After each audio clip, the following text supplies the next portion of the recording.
días, 6:49 de la mañana en la Asamblea Legislativa, como decís muy bien, y con dos legisladoras, Carolina Hidalgo, presidenta de la Asamblea Legislativa además, y también Zoila Rosa Bolio del Partido Integración Nacional. Ellas nos van a poner en perspectiva ese tema sobre el cual ustedes hablaban. Son 23 cambios al reglamento legislativo que pretenden acortar el tiempo de aprobación de los proyectos y también las intervenciones de los y las legisladoras. ¿Por qué hay que acortar el tiempo para aprobar los proyectos en la Asamblea Legislativa? ¿Qué dice Carolina Hidalgo, presidenta de la Asamblea Legislativa? Porque eso lo consideran urgente, esa reforma, como uno de los pasos iniciales de este Congreso. Buenos días. Muy buenos días, Laura, y a quienes nos acompañan. Zoila, bienvenidas. Un gusto, además, tener este panel de mujeres hoy en la revista CINAR, de verdad. En varias ocasiones el Estado de la Nación ha reiterado la dificultad que tiene el Estado costarricense en poder dar soluciones prontas, y mucho tiene que ver con el exceso de trámites dentro de la administración para poder dar respuestas prontas. Varios de los señalamientos tienen que ver con la imposibilidad, por ejemplo, del Ejecutivo de tramitar sus iniciativas de ley en su administración. Lo que se ha demostrado es que la cantidad de días en que tardan las iniciativas del Ejecutivo y de los diputados casi siempre terminan de resolverse en la siguiente legislatura. Eso quiere decir que sobre todo los proyectos, además de mayor relevancia nacional, que son temas estructurales, no logran resolverse en los 4 años en los que son propuestos. El promedio es de 805, pero el promedio considerando los proyectos de fácil tramitación o que se tramitan en un tiempo menor. Entonces, la urgencia tiene que ver por devolver a la Asamblea Legislativa la capacidad de dar respuestas prontas en la administración que está en ese momento. Y, por supuesto, haciendo una revisión entre las compañeras y los compañeros de las distintas iniciativas, se pudieron identificar diferentes como cuellos de botella, por así decirlo, que no permitían tramitar proyectos de ley rápidos. De ahí la necesidad de que enfocamos de las más de 19 propuestas de reforma al reglamento legislativo, enfocamos exclusivamente las que tienen que ver con procedimiento y las que dan mayor agilidad, y las consolidamos en una sola iniciativa que permita reducir los plazos. Ese es como el objetivo mayor, que en realidad yo quisiera aclarar es reducir los plazos haciéndolos más eficientes, pero nunca quitando los mecanismos de enmienda que existen hoy en día en el reglamento. Acortar tiempos. ¿Cuál es el promedio? Soy la Rosa, diputada Bolio, diputada del Partido Integración Nacional. ¿Cuál es el promedio que tienen los proyectos en la Asamblea Legislativa para aprobarse y en cuánto se acortaría? Y tal vez ahora podemos poner un ejemplo de lo que sería, por ejemplo, una iniciativa, la reforma fiscal. ¿En cuánto tiempo se hubiera aprobado o se hubiera rechazado, lo que sea, se hubiera visto en la Asamblea Legislativa, digamos, si estuviera aprobado este reglamento? Buenos días. Buenos días. En realidad, actualmente un proyecto puede durar en 800 días, y con este nuevo reglamento esperaríamos que se acortara mínimo a la mitad. Hasta podríamos ser, días. Sí, eso es lo que estamos hablando. Pero yo quiero reiterar algo que dijo la señora presidenta. No estamos poniendo una ley mordaza. No es que estamos ahorita hablamos afectando, de los tiempos. Sí, afectando a las minorías, porque no estamos haciendo eso. Todo se mantiene, el debido proceso. Lo único que se acortan son el tiempo. ¿Por qué se acortan los tiempos? ¿Por qué hay que acortar los tiempos de intervención de los diputados y diputadas? Sé que el Partido Frente Amplio está en contra de ello. El legislador José María Villalta, no pudimos tenerlo hoy aquí con ustedes, pero ¿por qué se acortan los tiempos? Existen, y son necesarios acortarlos. Muchos de los mecanismos presentes en el reglamento actual se utilizan para dilatar algunas decisiones. Por ejemplo, los proyectos de ley ingresan a la corriente legislativa entre la publicación, subir la información, digamos que eso se lleva un trámite de 1 a 2 semanas, e ingresan a la comisión. En la comisión hoy en día tienen 30 días para ser dictaminados por la comisión, pero ese plazo es absolutamente irreal según la dinámica actual de la Asamblea Legislativa, porque lo que sucede es que constantemente la comisión pide prórrogas y prórrogas a la presidencia suele otorgarlas para poder darle gestión. Y hay proyectos de ley que han tardado hasta 6, 7 años en una comisión sin ser dictaminados y se les amplía además el plazo cuatrinal y eso es una de las prácticas usuales. Este proyecto dice, inclusive no lo tramitemos en 30, dejémoslo en 60, pero que ese sea el plazo real. O sea, que la comisión lo tiene que tener listo en 60 días. En 60 días con una única prórroga, por ejemplo, de una sola vez. Es decir, sí se podría prorrogar, pero en los casos en que realmente la comisión en 60 días no tuvo la posibilidad, pero es 60 días y le quita la posibilidad a la presidencia de estarlo prorrogando por sin límite de veces. Entonces eso obliga, por ejemplo, a las comisiones a tener un estudio bastante más riguroso en tiempo y no la dinámica actual de postergarlo indefinidamente dentro de la discusión. Esa es una, porque además hay muchas acotaciones respecto al uso de la palabra en comisiones y en plenario, pero lo cierto es que se le viene a dar como límites a muchos de los plazos dentro de los trámites. Uno de esos es las comisiones, por ejemplo.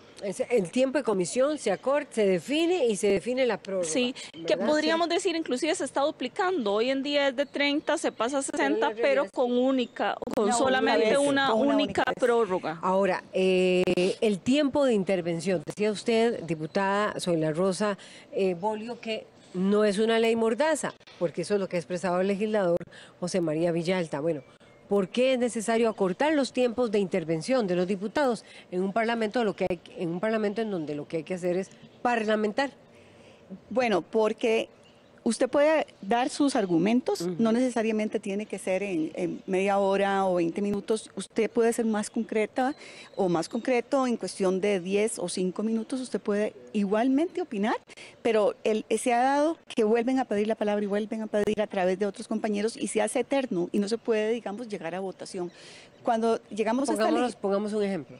No sé. El presupuesto no hemos podido votarlo actualmente, porque ha habido muchas intervenciones. ¿Cuál es ese mecanismo?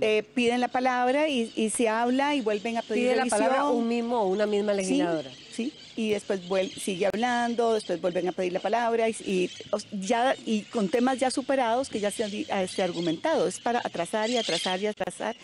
Entonces, cuando usted pone tiempos... se puede hacer infinitamente también. Se puede hacer infinitamente. Eso es lo que tenemos que regular ahora, en que tomarlo como más seriamente. Usted no sé si se acuerda en otra legislatura que un diputado llegó con un carretillo de mociones. Entonces, ese tipo de cosas es la que ya no vamos a poder permitir. Por ejemplo, hay un momento en que usted pasa lo que llama la guillotina y se vio lo que se vio y lo que quedó fuera, quedó fuera. No podemos aceptar esos carretillos y carretillos de mociones que solo lo hacían para que no se pudieran votar los proyectos. Cuando nosotros llegamos a esta ley... Cuando alguien presenta un carretillo de mociones, por ejemplo, ¿cuánto tiempo dura ese proyecto allí? ¿Cuánto? Sí, nosotros hemos encontrado proyectos de ¿cuántos años, señora presidenta? Cuando llegamos aquí tuvimos... 20. Había uno de 20 que, por ejemplo, el de autonomía indígena, que es muy importante.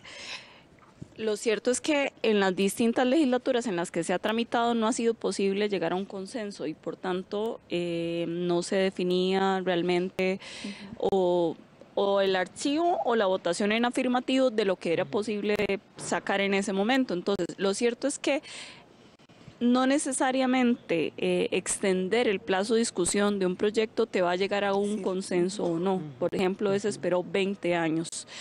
El tema del plenario, de hacer un uso más eficiente del tiempo, lo que creo que orienta el trabajo es a poder puntualizar con mayor claridad los puntos de diferencia de criterios y poder hacer un debate bastante más aterrizado y más puntual. Hoy en día tenemos largos discursos donde no necesariamente hay un intercambio y donde no necesariamente se aterrizan las ideas respecto a la discusión. Ya sabemos, por ejemplo, en el caso de que yo estuviera en contra de un proyecto, lo que dije o lo que argumenté en 10 minutos, pues los compañeros lo entienden y lo que hoy en día se da es que puede durarse hasta una hora cuando ya al final no hay una escucha activa de parte del plenario sobre esa misma argumentación. Entonces la idea es poder acotar los tiempos para que se realice un uso más eficiente del tiempo en la discusión.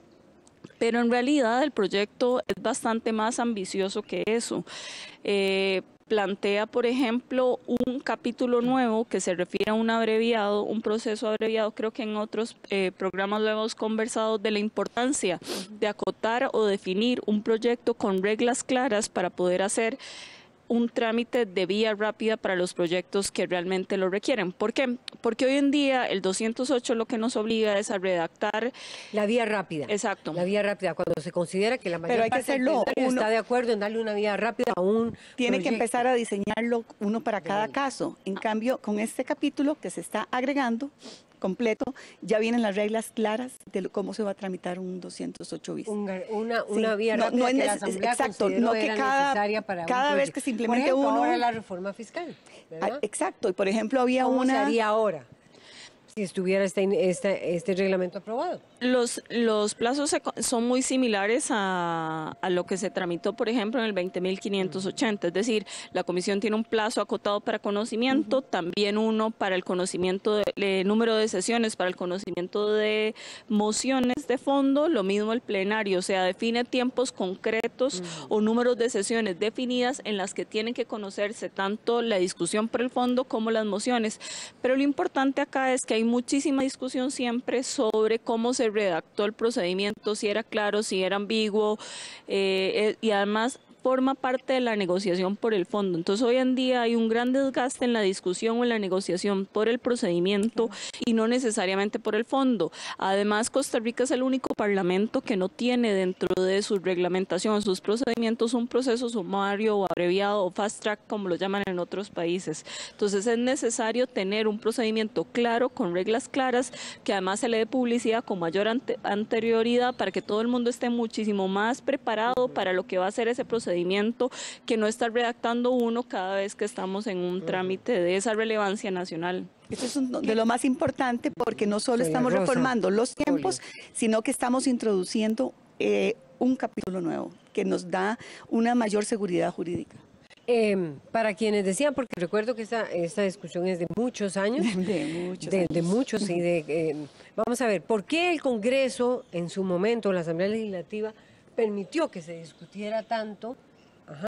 ¿Y por qué ahora habría que acortarlo? Porque siempre el argumento fue, a la Asamblea se viene a parlamentar. Pero nadie está quitando el derecho a hablar. Usted puede hablar, tiene su tiempo para argumentar, para hacer consensos. Nadie está quitando eso. Ahí es donde está el enfoque equivocado, porque se mantiene el parlare, porque el día que no podamos hablar, entonces ya no tendríamos una democracia ni tendríamos un parlamento. Y además, Laura, algo que es importante, la base estructural del reglamento que hoy en día tenemos se redactó hace 56 años. Donde había un escenario de bipartidismo. Las reformas que se le han tramitado al reglamento han sido muy puntuales, por ejemplo, la disminución de mociones 137 recientemente, que es una reforma muy importante que dio un poco de agilidad en el plenario, pero no fue estructural. El reglamento hoy en día está pensado para un escenario de bipartidismo y hoy tenemos 7 fracciones, 9 diputados independientes, donde por supuesto el procedimiento o el diseño de los plazos no es lo suficientemente amigable para dar mayor agilidad. Y insisto, no es un criterio de esta Asamblea, ya lo ha dicho el Estado de la Nación en varias ocasiones, la gran reforma de Estado tiene que empezar por una reforma del reglamento que permita a este espacio, a este poder legislativo, dar respuestas prontas a los problemas de la sociedad. Y nosotros conscientes desde antes de asumir el 1 de mayo ya habíamos empezado a hacer trabajo en grupo y yo creo que ha sido muy exitoso que en tan pocos meses tengamos ya un producto. Y será muy probablemente aprobado. Tengo que terminar aquí este tema porque viene también el tema de las pensiones con Luis Paulino Mora, director nacional de pensiones, para ponerlo en perspectiva lo que acaba de reformar o la sentencia reciente de la Sala Constitucional. Pero le agradezco muchísimo a Carolina Hidalgo, presidenta de la Asamblea Legislativa, y también a Soledad Rosa Bolio, del Partido de Integración Nacional. Regreso al estudio principal con más información.